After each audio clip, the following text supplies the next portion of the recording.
नमस्कार, आप देख रहे हैं न्यूज 18 स्पेशल और मैं हूं आपके साथ विभा उपाध्याय। बिहार में शराब को लेकर ताबड़तोड़ कार्रवाई हो रही है। राजधानी पटना से लेकर सुदूर जिलों की पुलिस एक्शन मोड में है।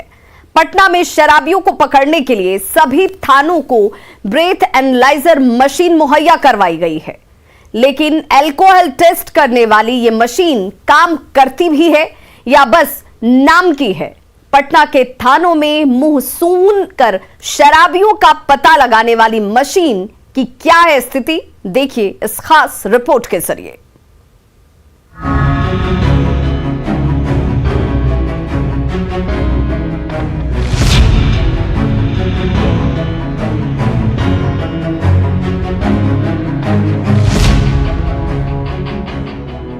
बिहार में शराबबंदी कानून का मखौल उड़ाने वालों की अब खैर नहीं। पुलिस प्रशासन अब हर मोर्चे पर सख्ती से कार्रवाई कर रही है।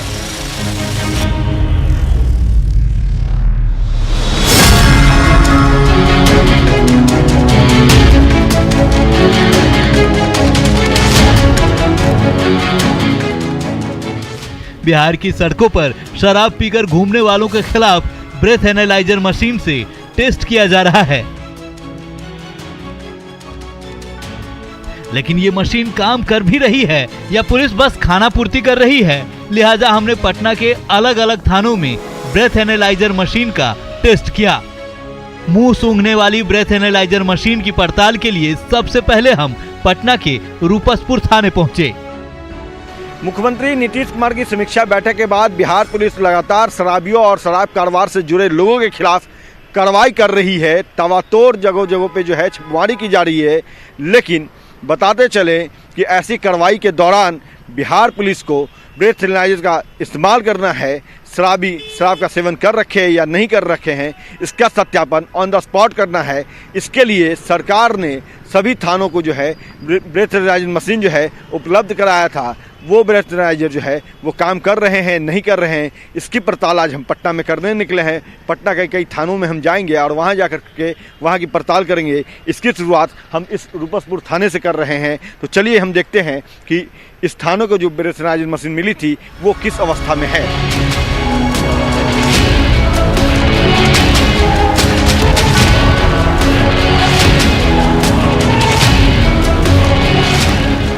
रूपसपुर थाने के एसआई से हमने बात की और जानने की कोशिश की कि उन्हें ब्रेथ एनालाइजर मशीन चलाने आती है या नहीं। तो हम पहुंचे रूपसपुर थाने और दिखाते हैं, ये देखिए ये ब्रेथ एनालाइजर मशीन है और इसका इस्तेमाल जो है जब भी इस थाने की पुलिस कहीं भी शराब की सूचना मिलती है, जानकारी मिलती है, जब कार्रवाई कर दी जाती है, जिन लोगों पर संदेह होता है कि वो शराब का सेवन कर रखे हैं, तो इस ब्रेथ एनालाइजर मशीन के जरिए जांच किया जाता है। जांच कैसे होता है, हमारे साथ मौजूद हैं विजय जी। ये मशीन है, इसमें ये पाइप लगाई जाती है और उसके बाद इसे उसके मुंह में डाला जाता है और उसके बाद इस मुंह से फूंकाया जाता है। फूंकने के बाद वो जितना शराब पिए हुए रहते हैं उतना इसमें आ जाता है, अल्कोहल की मात्रा आ जाती है। बिल्कुल, तो ये अल्कोहल की मात्रा आ जाती है और ये प्रमाणित हो जाता है कि यह शख्स जिस पे संदेह है वो शराब का सेवन किए हुए है, नहीं किए हुए, किए होता है, तो इसमें मात्रा आ जाती है। जैसे इन्होंने बताया कि ये ब्रेथ एनालाइजर मशीन जो है इसमें वो मात्रा आ जाती है और वही प्रमा फेसी सबसे बड़ा एविडेंस होता है उस शख्स के खिलाफ जो शराब का सेवन कर रखा है। इससे इतर अगर हम बात करें तो मेडिकल भी करवाई जाती है। मेडिकल रिपोर्ट भी जो है वो कोर्ट में सबमिट किया जाता है और उसी के आधार पर कोर्ट ये तय करता है कि उसके खिलाफ क्या कार्रवाई होनी चाहिए। हमारी पड़ताल में रूपसपुर थाना पास है ही। रूपसपुर के बाद हमारी टीम राजीव नगर थाने पहुंचे हैं। ये राजीव नगर थाना है और यहाँ पे भी हम देखेंगे कि यहाँ पे जो ब्रेथ एनालाइजर मशीन दिया गया था विभाग के द्वारा वो फंक्शन कर रहा है नहीं कर रहा है। जो पड़ताल हमने किया था रूपसपुर में कमोवेशी पड़ताल यहाँ पे भी करेंगे। तो यहाँ के एसएचओ से हम बात करेंगे और जानेंगे कि ब्रेथ एनालाइजर मशीन जो है वो फंक्शनिंग है या नहीं है।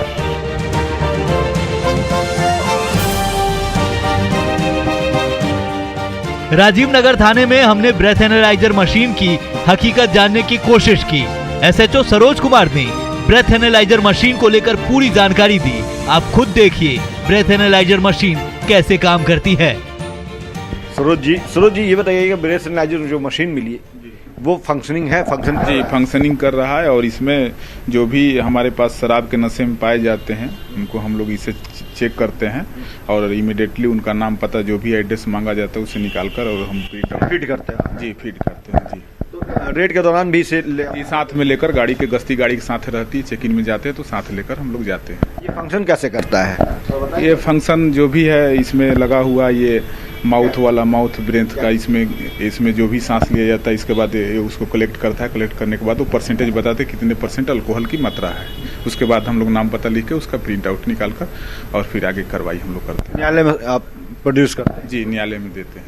जी तो देखिए ये ब्रेथ एनालाइजर मशीन है जो ये दिखा भी रहे हैं कि ये वर्क करता है और रेडी पोजीशन में है। जैसे ही ये किसी के माउथ में इस कैप को लगाया जाएगा उसका वो फूंक मारेगा, जैसा बता रहे हैं सरोज जी कि वो फिर बताएगा कि परसेंटेज क्या है, कितना % जो व्यक्ति है उसने अल्कोहल एडम्प कर रखा है, पी रखा है। और ये फिर प्रिंट यहाँ से निकलता है कागज, जैसा अमूमन चालान के तौर पे जब ट्रैफिक फाइन होती है या दूसरी जो ATM का इस्तेमाल करते हैं तो जो प्रिंट निकलता है उस तरह का यहाँ से प्रिंट निकलता है और वो साक्ष्य होता है उस व्यक्ति के खिलाफ कि उसने नशे का सेवन कर रखा है और फिर यही एविडेंस जो है वो कोर्ट में प्रोड्यूस किया जाता है। ब्रेथ एनालाइजर मशीन की हमारी पड़ताल में राजीव नगर थाना भी पास है।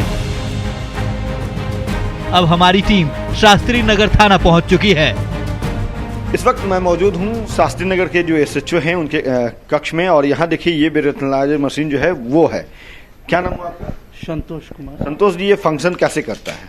कैसे आप लोग रेड करने जाते हैं तो इस मशीन का इस्तेमाल करते हैं? सबसे पहले हम लोग ऑन कर लेते हैं। ऑन कर देखिए ये ऑन करते हैं। ऑन इन्होंने किया मशीन, ऐप में लोड हो रहा है। लोड होने के बाद जो है फिर क्या करते हैं? फिर उसके बाद हम लोग ये कैप को लगाते हैं। कैप लगता है जी। ये कैप देखिए ये कैप लगा और उसके बाद फिर जिस व्यक्ति पे डाउट होता है उसके मौत में हाँ लगाते हैं। ये लगाया जाता है। फिर भरवाते हैं। लगाने के बाद जो है वो फूकता है। हाँ यहाँ फूकने के बाद जैसे ही अल्कोहल आता है तो उसमें परसेंटेज बताता है कि कितना % अल्कोहल उन्होंने लिया है, कंज्यूम कर रखा है। हाँ हाँ। बिल्कुल। और उसके बाद जो है उसका जो प्रिंट होती है। हाँ प्रिंट निकाल के जांच पदाधिकारी के सामने ऊपर किया जाता है। इसमें पूरा एड्रेस वगैरह सब उस उसमें हाँ नंबर हाँ सारा नाम। हमारी पड़ताल में शास्त्री नगर थाना भी पास है। यानी पटना में शराबियों का मुंह सूंघने वाली मशीन ब्रेथ एनालाइजर सुचारू रूप से काम कर रही है। यानी एक फूंक से पटना में शराबियों का सच सामने आ जाएगा। हालांकि पूरे प्रदेश में पटना जैसी स्थिति नहीं है। कई जगहों पर पुलिस मुंह सूंघकर शराबियों को पकड़ रही है, जो कि कोरोना काल में बेहद खतरनाक है। पटना से अमित कुमार की रिपोर्ट, न्यूज़ 18।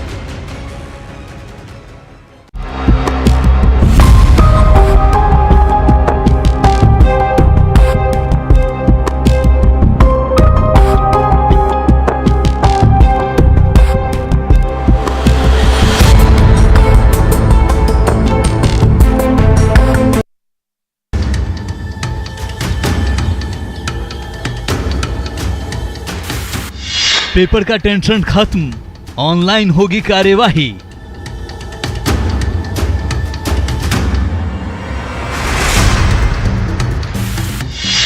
बिहार विधान परिषद का डिजिटल युग।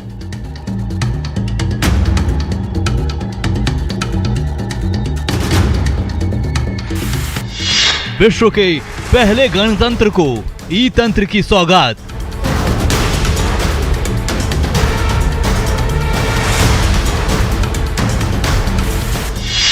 देश का पहला डिजिटल विधान परिषद।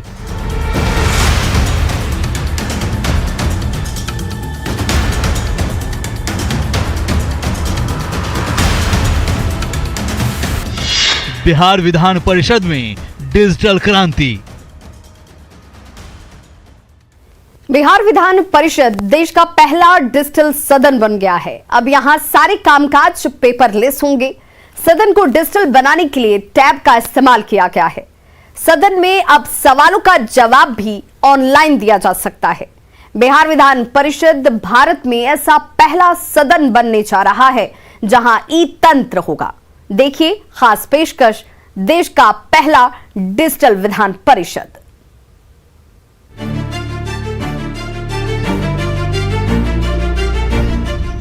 विश्व के पहले गणतंत्र को ई तंत्र की सौगात मिली है।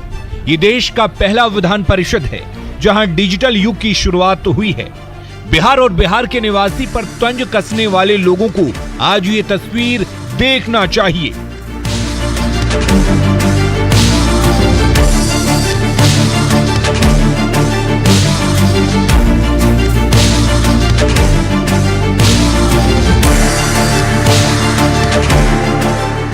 इतिहास गवाह है कि हमने दुनिया को लोकतंत्र का पाठ पढ़ाया। अब डिजिटल क्रांति का हमारा विधान सज धज कर तैयार है। ये तस्वीर उन लोगों को भी देखना चाहिए जो पूछते हैं बिहार में काबा। ये तस्वीर उन लोगों को भी देखना चाहिए जिन्हें डबल इंजन की सरकार में विकास नहीं दिखता। मैं समझता हूं कि ई विधान लागू होने से डिजिटली बिहार विधान परिषद आगे बढ़ गया है। बड़े पैमाने पर कागज़ की बचत होगी, पेपरलेस सारा काम होगा।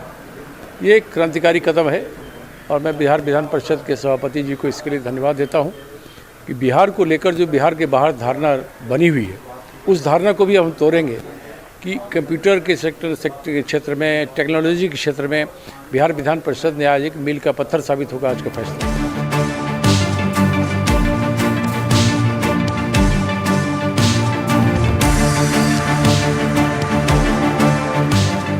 इस शीतकालीन सत्र में हिंदुस्तान के इकलौते डिजिटल विधान परिषद में कार्यवाही शुरू होगी। विधान परिषद सदस्यों को पहले ही इसकी ट्रेनिंग दी जाएगी। अब की बार किसी भी सदस्य को लिफाफा लेकर अंदर जाने की जरूरत नहीं होगी, जिसमें सदस्यों के सवाल जवाब और परिषद की कार्यवाही की पूरी जानकारी होती थी। सदस्यों को पूरी जानकारी उनके टेबल पर लगे टैब में ही मौजूद मिलेगी। सदन में अब पन्ना पलटने की जरूरत नहीं है। एक टच में सब कुछ नजरों के सामने होगा। बिहार विधान परिषद देश का इकलौता ऐसा सदन है जहां अब कार्रवाई डिजिटल तरीके से की जाएगी। सदन के अंदर पहले जो बिहार विधान परिषद के सदस्य होते थे वो हाथों में लिफाफा लेके आते थे, उसमें कागजात होते थे और दिन भर जो कार्रवाई चलनी है उसकी जानकारी होती थी। लेकिन अब वो यहाँ खाली हाथ आएंगे और डिजिटल तरीके से पूरे कार्रवाई में शामिल होंगे। तो ये पहल बिहार विधान परिषद में की गई है और इसकी जो शुरुआत है वो इस बार शीतकालीन सत्र से हो और जो भी सदस्य इस कहा जा सकता है कि डिजिटल जानकारी जिनके पास नहीं है, जो टैब चलाने में सक्षम नहीं है, उन्हें ट्रेनिंग दी जाएगी। बिहार विधान परिषद की तरफ से विशेष सत्र चला करके सभी लोगों को 2 दिनों का ट्रेनिंग सत्र रखने की तैयारी है। बिहार विधान परिषद में हुई नई शुरुआत से कार्यकारी सभापति अवधेश नारायण सिंह गदगद हैं। उन्होंने कहा कि विधान परिषद में अब हर चीज ऑनलाइन होगा। पहले से करीब 1.5 गुना सवाल लिए जाएंगे और जितना क्वेश्चन का जवाब अभी आता है उससे 1.5 गुना क्वेश्चन का जवाब ही हाउस में आएगा। तो इसलिए बिहार की जनता को भी बहुत ये होगा और हमारे माननीय मुख्यमंत्री जी ने विशेष रुचि लेकर के इसको शुरू कराया कि जल्दी से जल्दी इसमें शुरू हो जाए। इसलिए हम लोग तो इसको आज उनको भी धन्यवाद देते हैं। कामना दे रहे हैं कि देश में पहला विधान परिषद है जहां पर ई सिस्टम शुरू किया गया है। निश्चित रूप से जो नई टेक्नोलॉजी हमारे बीच आ गई है और पेपरलेस जो माननीय प्रधानमंत्री जी का है तो वो धीरे धीरे पेपरलेस यहां पर होते जा रहा है और इससे कई चीज़ों पर इसका असर पड़ेगा। कई लोग बोल भी रहे थे कि सबसे बड़ा असर तो इसका पर्यावरण पर पड़ेगा, क्योंकि पर्यावरण जैसे पेड़ कटता है पेपर तैयार होता है। तो इसके लिए हम समझते हैं कि बहुत बड़ा काम हुआ है और इसके लिए काफ़ी बहुत शुभकामना सरकार को दे रहे हैं। सदन के अंदर ई विधान सिस्टम कैसे काम करेगा, इसकी पूरी जानकारी खुद बिहार सरकार के जल संसाधन मंत्री संजय झा दे रहे हैं। बिहार विधान परिषद में ई विधान की शुरुआत की गई है। देश का पहला यह सदन होगा जहां डिजिटल तरीके से काम किया जाएगा। देखिए सभी सदस्यों के टेबल के सामने में एक टैब लगाया गया है। उस टैब पर अब उनके जो सवाल और जवाब होंगे वो दिखाई देंगे और जो भी सदस्य सवाल पूछेंगे वो अब सीधे अपने टैब पर उसका जवाब भी देख सकते हैं। और कहा जा सकता है कि जो डिजिटल प्रक्रिया होती है उसमें एक बड़ा कदम है और बिहार में यह पहली बार यह सुविधा शुरू हुई है बिहार विधान परिषद में। हमारे साथ जल संसाधन मंत्री संजय झा हैं जो बिहार विधान परिषद के सदस्य भी हैं। देखिए ये जो ई विधान सिस्टम लागू किया गया है उस पर वो काम कर रहे हैं, किस तरीके से काम किया जाता है ये इनसे हम जानने की कोशिश करते हैं। मंत्री जी, एक नई शुरुआत है, सबसे पहले जानना चाहेंगे शुरुआत के बारे में आप क्या कहें? पहली बात तो ये है कि देश में ये पहला हाउस है जहाँ पर इस टेक्नोलॉजी का यूज किया। तो इस बैकग्राउंड में कोई भी लेटेस्ट जानकारी, मैं जल संसाधन देखता हूँ, अब वेदर का कोई जानकारी लेना हो, कोई जानकारी मुझे लेना हो कि रेन की क्या स्थिति है नेपाल में, कोई जानकारी मुझे, तो ज़रूरी नहीं है कि मैं ऑफिस में नहीं हूँ, अगर हाउस में भी बैठा हूँ और मुझे कोई ये मिले तो मैं वहाँ से जानकारी ले सकता हूँ कि भाई ये स्थिति है। तो सारा अपडेट आपको एक शॉट में यहाँ से मिल जाएगा। तो मुझे लगता है कि ये एक बड़ा ही ज़बरदस्त इनिशिएटिव है। देखिए पटना का वेदर 24 डिग्री है, आपके सामने में आ गया। तो ओवरऑल सारी जानकारी आपको इस पर मिलेगी। जो क्वेश्चंस हैं, कोई जवाब है, सामने में हम लोग देख रहे थे कौन कितना मिनट बोले, कौन क्या बोले, ये सारी जानकारी। तो और देश में पहला होना ये जो काउंसिल में हुआ है, तो मेरे ख्याल से बिहार, तो आप जानते हैं कि पिछले 15 साल में बहुत सारे चीज़ों में जो बिहार इनिशिएटिव लिया वो देश बाद में लिया। और ये संजय झा ने जानकारी देते हुए कहा कि यह सिस्टम काफी महत्वपूर्ण है। सदस्य सदन के अंदर बैठे बैठे सदन के साथ साथ बाहरी चीजों की भी जानकारी ले सकेंगे। ई विधान सिस्टम डिजिटल इंडिया के तहत मिशन मोड प्रोजेक्ट है। इसके लिए 80 एक्सपर्ट्स को लगाया गया था, तब जाकर देश का पहला ई विधान परिषद तैयार हुआ है। डिजिटल इंडिया के तहत मिशन मोड प्रोजेक्ट है। नेशनल ई विधान एप्लीकेशन और सूचना प्रौद्योगिकी विभाग के सचिव के नाते ये मेरे लिए विशेष रूप से व्यक्तिगत हर्ष का भी विषय है कि पिछले 8-9 महीने में इसके कार्यान्वयन में जितनी भी बैठकें हुई उसमें मैं व्यक्तिगत रूप से भी रहा और पेपरलेस होने के साथ साथ, सुविधा के साथ साथ जो प्रभाव है वो भी बहुत बढ़ जाएगा। माननीय सदस्यों को विभिन्न प्रकार की सुविधाएं जो इतनी आसानी से ऑन देयर फिंगर टिप्स उन्हीं की टेबल पे उनके सामने जो सरफेस की टैबलेट है उसमें मिलेंगी। सारी चीज़ें जो कागज़ मोटे मोटे देखने थे वो अब सिर्फ उसी टैबलेट में सामने उनके रहेंगे, केवल बटन्स क्लिक करने हैं।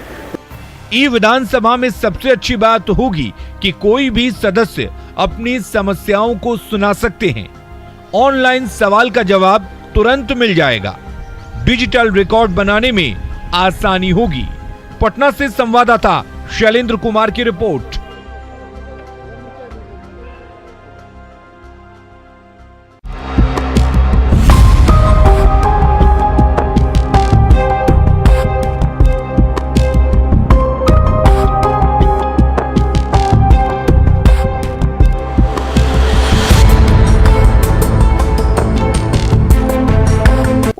नवंबर से बिहार विधानमंडल का शीतकालीन सत्र शुरू हो रहा है। शीतकालीन सत्र में बिहार विधान परिषद नए स्वरूप में नजर आएगा। ऑनलाइन डिजिटल सिस्टम होंगे, सवाल ऑनलाइन पूछने की सुविधा हासिल होगी, जवाब भी ऑनलाइन ही दिए जा सकते हैं। यानी सवाल जवाब को लेकर माननीय के बीच में बहुत गर्मा गर्म बहस की गुंजाइश नहीं होगी। ऐसे में सवाल है कि ई विधान तो आ गया, लेकिन माननीयों को कितना है डिजिटल ज्ञान, देखिए इस रिपोर्ट में।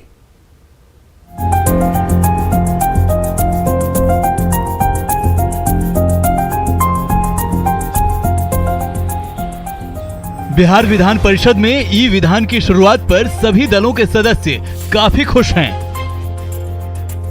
ज्यादातर सदस्य ई विधान सिस्टम को बखूबी जानते हैं और वे अपनी दिनचर्या में भी ऑनलाइन डिजिटल सिस्टम का इस्तेमाल रोजाना करते हैं, चाहे ई पेपर पढ़ना हो या फिर बाजार में ई पेमेंट करना हो। विधान परिषद के सदस्य को ई तंत्र से कोई दिक्कत नहीं है। हमने जेडीयू एमएलसी से उनका डिजिटल ज्ञान जानने की कोशिश की। हम इस कंप्यूटर से हम लोग देख सकते हैं, पढ़ सकते हैं, लोगों को ज्ञान का प्राप्त हो सकता है। ये ज्ञान का प्राप्त बहुत अच्छा, बहुत अच्छा। नहीं, हम लोग थोड़ा कम चलाते हैं, लेकिन इसके लिए हम लोग ने सभापति जी से अनुरोध किया कि इसके लिए एक कार्यक्रम हो कि हम लोग को इसको सिखाया जाए।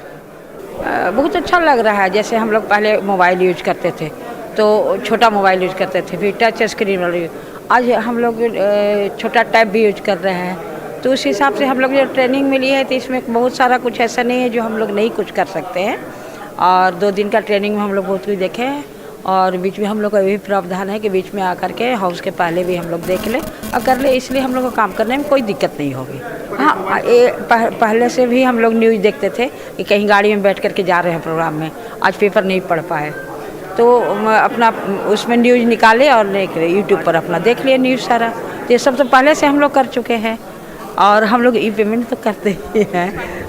इस समय मोबाइल जब से आया है तब से जो मोबाइल जानता भी नहीं था वो भी कुछ न कुछ कर लेता है, तो उतना तो बहरहाल हम लोग भी कर ही लेंगे जितनी आवश्यकता है, आराम से करेंगे।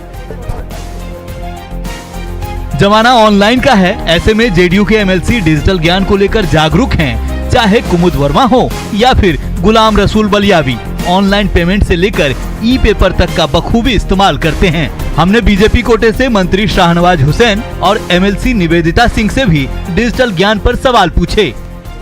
हम हर मामले में फ्रेंडली हैं, मीडिया फ्रेंडली हैं, जनता फ्रेंडली हैं, इको फ्रेंडली हैं और ई विधान फ्रेंडली हैं, तो सब लोग करेंगे, बड़ा अच्छा होगा।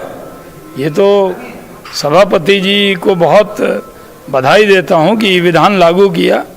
हम लोग विधान परिषद के मेंबर हैं, देखिए विधान परिषद पूरे देश में आगे हो गया।